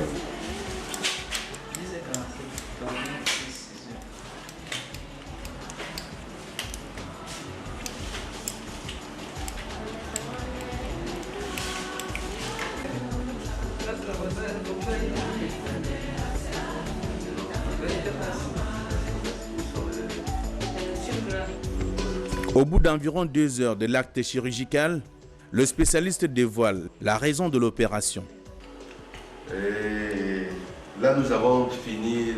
Il s'en est agi ici d'un triple geste chirurgical. Donc, c'est un enfant qui avait une ectopie testiculaire par ce qu'on appelle le testicule baladeur, c'est-à-dire le testicule qui disparaissait du scrotum régulièrement. Et heureusement, et c'était qu'un problème de persistance du canal, c'est-à-dire le canal péritoneo-vaginal qui était ouvert. Donc les 2 premiers temps d'intervention ont consisté à corriger cette persistance et à fermer le canal et laisser le testicule dans le scrotum, normalement la position idéale. Le petit Gabriel va désormais vivre comme les enfants de son âge. L'opération qui vient de s'achever s'est déroulée sans difficulté véritable. Nous l'avons fait sans difficulté, on n'a pas eu d'atteinte vasculaire et nous pensons que nous donnerons à l'enfant toutes les chances de pouvoir procurer demain. Le 3e geste qui était le plus lourd, c'est qu'il associait une grosse hernie ombilicale. Et nous ne pouvions pas, bien que ce soit le problème de l'ectopie testiculaire qui nous intéresse, de laisser repartir avec sa hernie ombilicale. Donc nous avons procédé à une cure d'hernie. Pour terminer, l'enfant n'était pas circoncis et puis il ne fallait pas que l'enfant ressouffre encore. Nous avons aussi procédé à une circoncision selon une technique assez simple et assez prudente. Voilà, nous pensons que nous avons épargné à l'enfant tout autre geste chirurgical pour les prochaines années. Les âmes de bonne volonté, les téléspectateurs de la prestigieuse émission Regard Social en général et l'Église évangélique du Cameroun ont été remerciés par le médecin-chef de la formation sanitaire qui a accueilli le cas social. Oh, je crois que chirurgicalement, tout a été fait et tout va pour le mieux maintenant. Le traitement post-opératoire va compléter Et nous pensons que l'enfant ira bien. Oui. Oui. Bon, nous profitons pour dire un grand merci à tous ceux qui ont contribué à participer, à donner le sourire à cet enfant. Et quelques téléspectateurs ont contribué, mais la très grosse partie vient de l'Église évangélique du Cameroun parce que nous avons reçu les instructions. Nous avons reçu les instructions de notre haute hiérarchie, à savoir le président général de l'Église, le pasteur Nditoya, qui nous a demandé de couvrir cette intervention au nom de la fin d'année, au nom de la solidarité de l'Église du Cameroun. L'étape post-opératoire aura également été sous bonne sécurité sanitaire jusqu'à la guérison totale du petit Gabriel.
J'ai oublié, mais pas vraiment.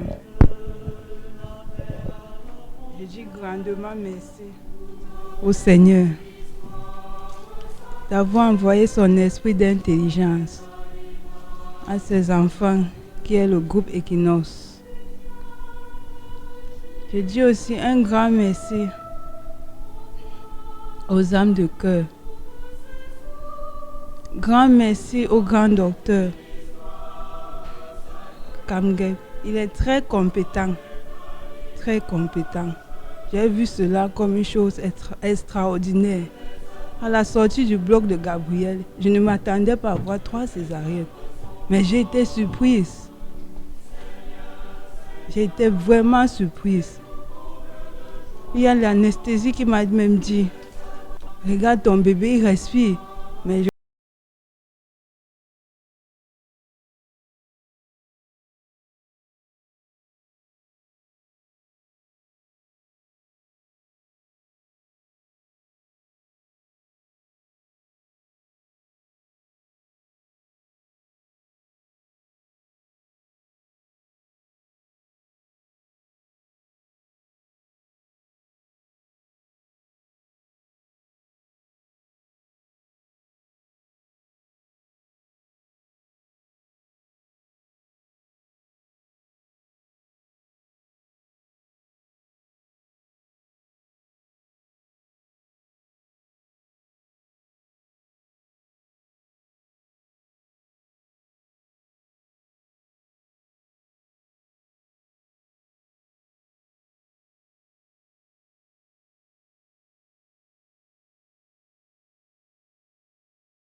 seul le Seigneur. Merci. Docteur Kamgep, c'est vous qui êtes à la manœuvre. Je sais pas qu'est-ce que je dois dire parce que c'est mon quotidien. Et j'ai fait la médecine aussi pour cela. Je ne suis pas resté aussi en Europe pour cela. Et il fallait revenir au Cameroun. Et il fallait s'occuper de ceux qui sont là. Je voudrais vous donner ce mouchoir, je vous vois couler les larmes de l'émotion. Non, c'est pas des larmes, c'est un peu la chaleur. Non, non, c'est pas des larmes. Non, c'est juste la chaleur. Non. C'est juste dire que je suis dans mon environnement. Je fais ce que j'ai à faire. Et puis je trouve que nous ne pouvons pas faire de la médecine, s'occuper des enfants, sans avoir un brin de social. Ça, c'est pas possible. Un adulte, il sait comment il va se battre pour trouver de l'argent, mais un enfant, les parents n'ont pas voulu que la maladie arrive. Et parfois, ils sont démunis. Et lorsque nous avons l'occasion, nous n'hésitons pas, nous-mêmes aussi, à chercher qui peut contribuer à aider à ce que les enfants ils soient guéris. Je pense que c'est notre rôle. On vous a vu au bloc opératoire avec toute l'équipe. Ouais. C'était dans une ambiance... Le bloc opératoire est souvent...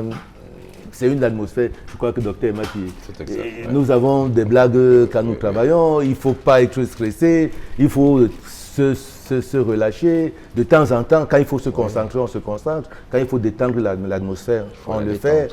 Et puis, partout, hein, même en Europe, partout c'est comme ça. Donc, ce n'est pas seulement au Cameroun. Donc, quand on voit ce monde de l'extérieur, on se dit... Où est-ce qu'on va? C'est dans un cimetière? Où est-ce qu'on va? C'est dans une morgue? Non, non, non. Le bloc opératoire, ça a une vie. Et il y avait vraiment la vie dans ce bloc. Docteur Djengwe, vous voyez bien l'émotion dégagée par la maman du petit Gabriel et Gabriel lui-même qui lâche un sourire. Il voit bien comment le public est d'accord, fier également de ce qui s'est passé. Je risque de faire une intrusion dans quelque chose qui n'est pas l'objet de l'émission, puisque vous parlez de l'émotion de Gabriel et de sa mère, mais j'ai failli parler de l'émotion du docteur Kamgep. Ouais. C'est pour ça que je lui ai mis... Et puis, j'ai beaucoup apprécié le fait qu'ils s'en défendent. Il dit non, c'est pas des larmes, c'est la chaleur. Et pourtant...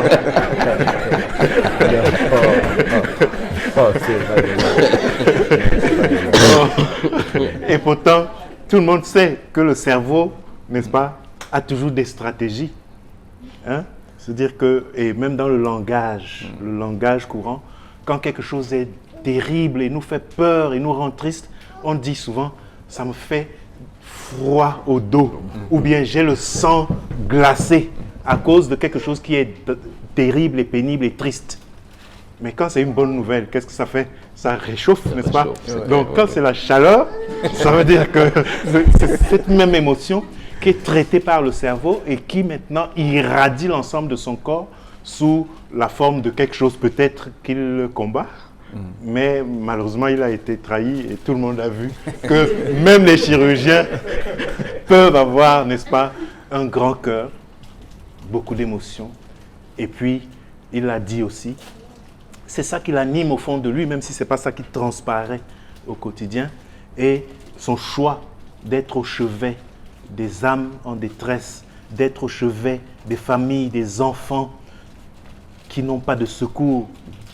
Mais ça le porte au niveau des sentiments et l'option qu'il avait aussi d'être peut-être dans un confort beaucoup plus grand que celui qu'il a décrit, des routes, etc., de Lungi et tout ça. Hein? L'option qu'il avait de ne pas subir ça. Hein? Mais il a laissé ça. Il est venu ici. Et je crois qu'il faut d'abord célébrer ça et puis aussi apprécier qu'il y ait des personnes qui prennent en main un rôle comme celui-là, avec le cœur. Voilà. Et donc, ayant dit ceci, c'était extrêmement émouvant de voir venir le petit Gabriel sur le plateau. Et on découvre ici un individu qui, jusqu'à maintenant, à travers toutes les images qui ont été présentées ici, est quelqu'un de nouveau, différent, transcendant, où on l'a vu dans la détresse, dans les cris, dans les pleurs.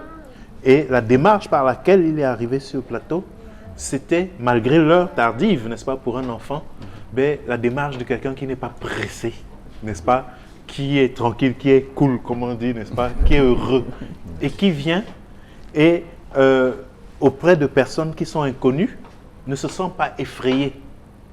Ça veut dire quoi aussi? Ça veut dire que malgré le fait d'avoir été sensibilisé par cette douleur qui terrorise, qui bombarde, il a eu peut-être vers la fin de sa trajectoire une expérience tellement positive avec autrui, que autrui pour lui est quelqu'un de fréquentable, quelqu'un avec qui il peut se sentir bien. Et ça fait tellement de bien de voir ce sourire sur un visage qui s'est d'abord présenté à travers les cris et les pleurs.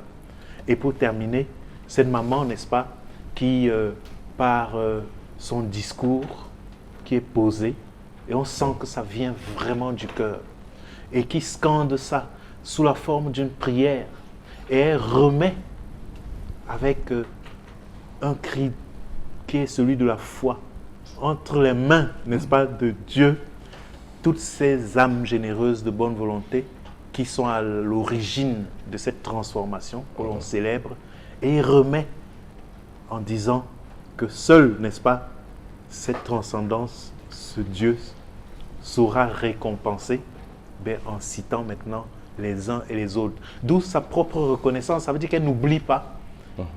Elle n'oublie pas, et c'est une vertu aussi. Et je crois que ça donne envie de continuer à aider les personnes, parce qu'aucun être humain à qui on a fait vraiment du bien ne peut être dans le sabotage du bien. Très bien. Merci. Alors, Dr Emapi, ce sont des hommes de bonne volonté qui ont contribué et qui ont permis à ce que cet enfant retrouve la santé.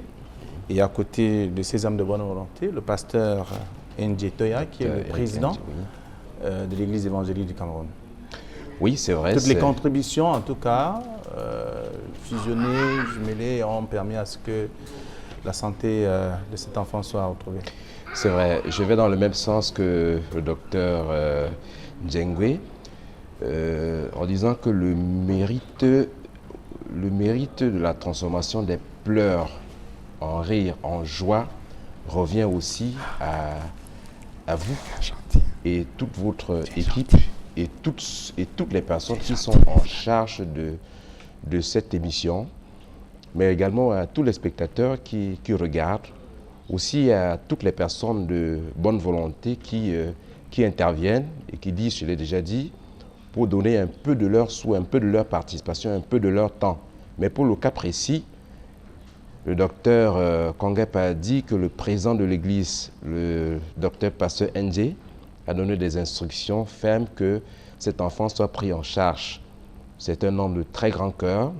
Je suis de l'Église évangélique et nous le voyons chaque fois à l'œuvre.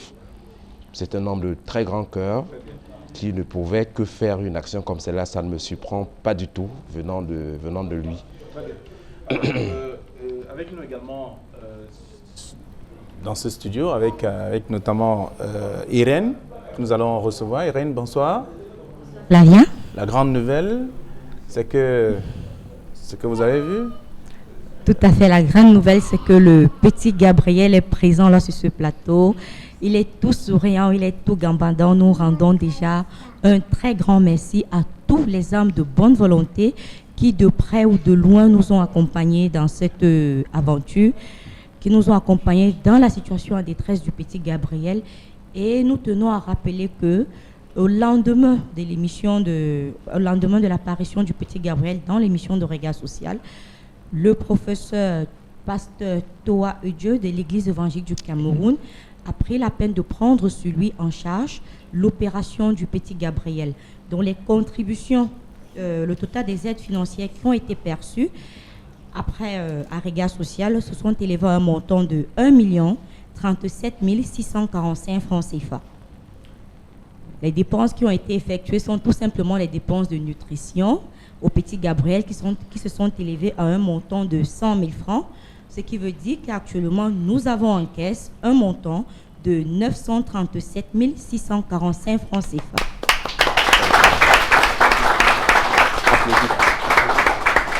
Nous disons déjà un grand merci à toutes les âmes de bonne volonté qui, au lendemain du cri de détresse de la mère du petit Gabriel, ont bien voulu apporter une pierre à l'édifice. Et merci également au professeur pasteur de l'Église évangélique du Cameroun.